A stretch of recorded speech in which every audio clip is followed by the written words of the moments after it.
মঙ্গলবার লেবাননের টায়ার শহরে প্রথমবারের মতো স্থানত্যাগের আদেশ জারি করে ইসরায়েল। একই দিনে সেখানে চালায় হামলা।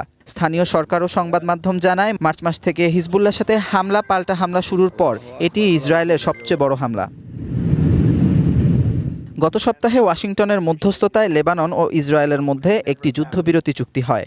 চুক্তি অনুযায়ী লেবাননে হিজবুল্লাহকে নিষিদ্ধ করতে হবে, যদিও এই চুক্তির বিরোধিতা করেছে ইরান সমর্থিত সশস্ত্র গোষ্ঠীটি। চুক্তির পর থেকে রাজধানী বৈরুতে কোনো হামলা না চালালেও টায়ার সহ লেবাননের দক্ষিণাঞ্চলে ইসরায়েলি আগ্রাসন অব্যাহত থাকে।